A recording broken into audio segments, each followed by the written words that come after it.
Our next speaker is Laura Johnson. Her presentation will be on Washington's elevator pitch and word banking for describing conservation districts. So Laura, let's do a mic check and make sure the technology is working so you've got control of the presentation. Hi, Ray. Hi, everybody. Am I coming through okay? Very good. Sounding great. Great. And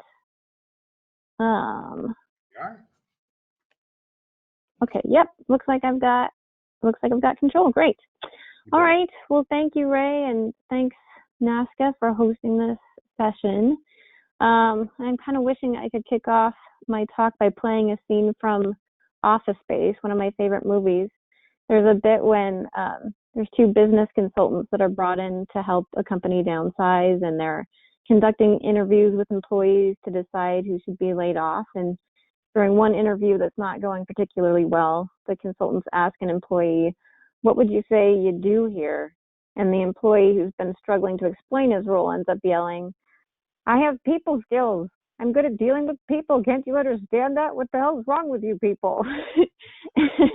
I kind of feel like that sometimes when I'm trying to describe conservation districts, but it's not because they don't have a purpose. It's because their role is just so diverse. It makes it hard to summarize, especially when you're put on the spot.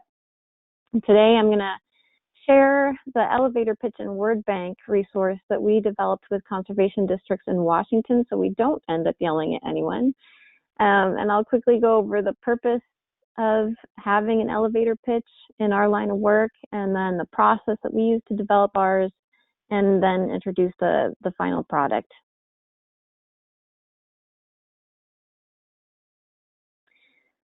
So in a nutshell, an elevator pitch is a 15 to 30-second statement that covers who you are, what your purpose is, how you do it, and why you do it. It's something that you could say in the course of a short elevator ride. And the reason that we wanted one for conservation districts in Washington is we wanted to have an answer to that question, what's a conservation district, for a while. But it got moved up on the to-do list after witnessing a meeting between a junior legislator and two seasoned conservation district board members. During the meeting, the board members had launched right into talking about their state budget needs, but then the representative interrupted them to say, "Well, hold on, I need to take a step back. Can you give me Conservation District 101? Who are you guys?" And the board members really struggled to know what to say and how to put everything that they do into a short, concise answer.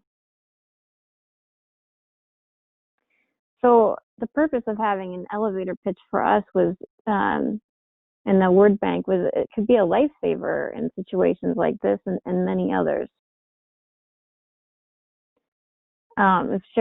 If it's widely shared and used, having that unified messaging that you get from an elevator pitch helps us amplify our voice and the voices of all the conservation districts who are using it, and that helps saturate people's knowledge of conservation districts. It's incredibly helpful to help separate conservation districts from the pack when you can really zero in on their unique value. And so that comes in handy with grant applications, and more recently for us when we were writing our state budget packages. It also helps you be ready for those impromptu questions about what districts do, like in that meeting I described between the legislator and the conservation district board members. And they also help you be a lot more efficient at your job. I'm certainly finding that. Having an elevator pitch just kind of gets you ready to auto-populate any About Us field that you're working on, whether it's on your website or presentations, fact sheets. You have this really ready-to-use, concise description.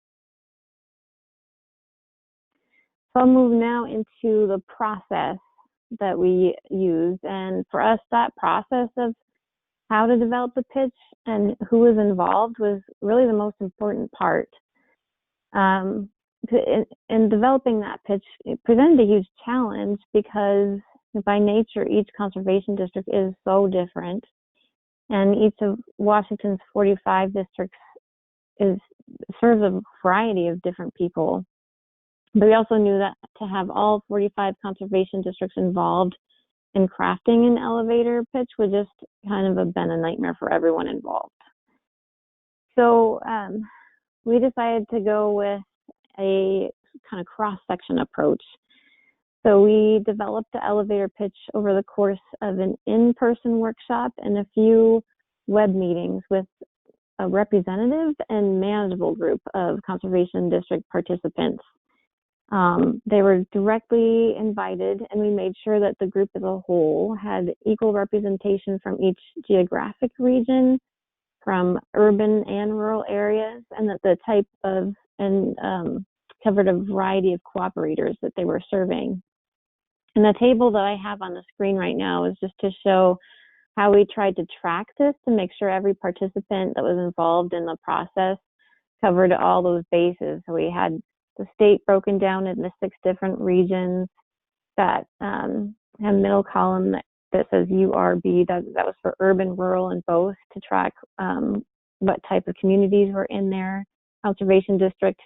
And then you can see the real variety of cooperators, from everything from shellfish and cranberry growers to forestry.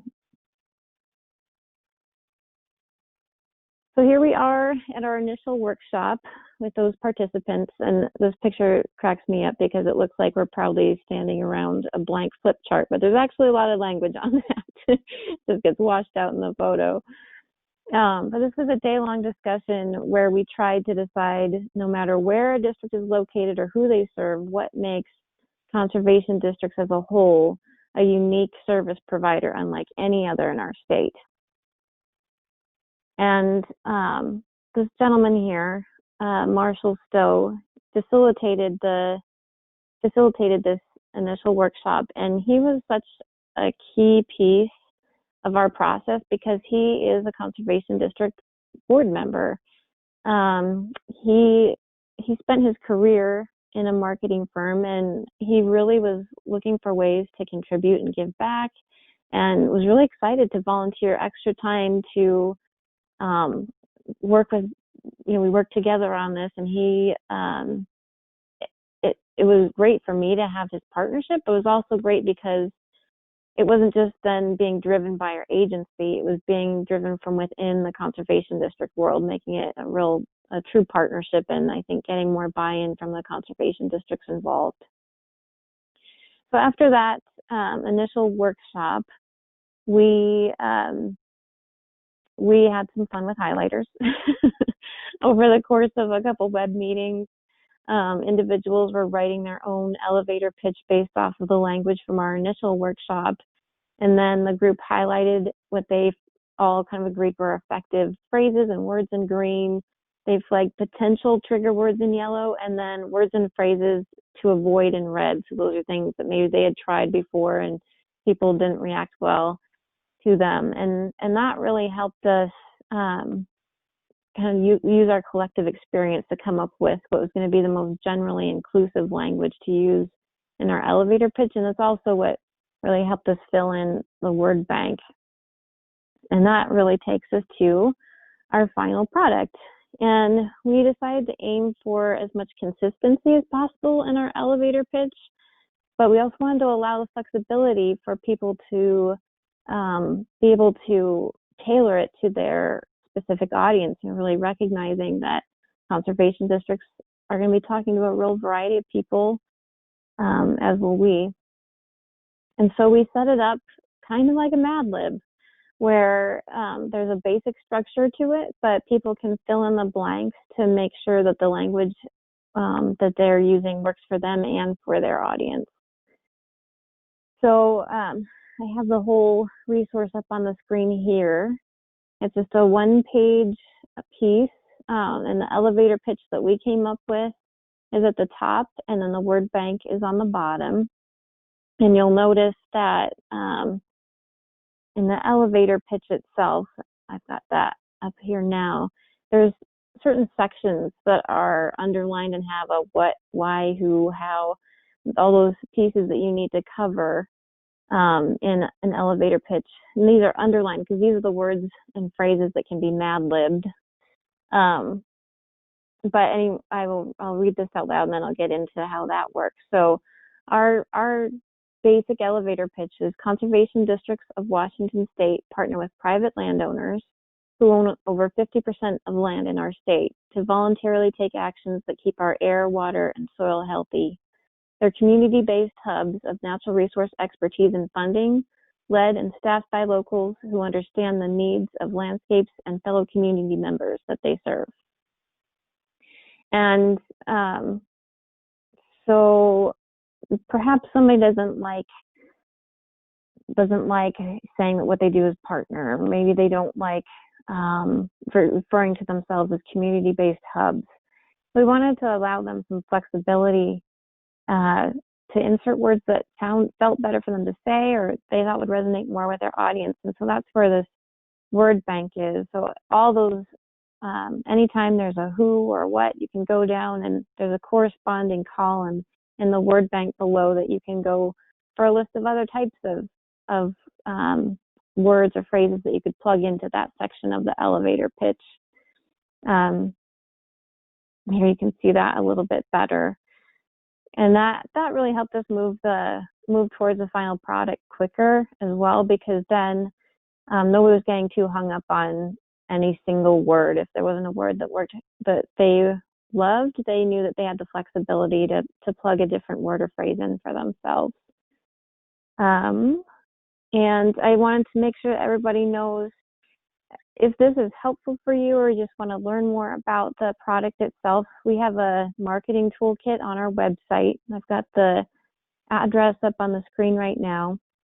And we have all of the marketing resources that we've created for conservation districts here. This one is under a messaging tab.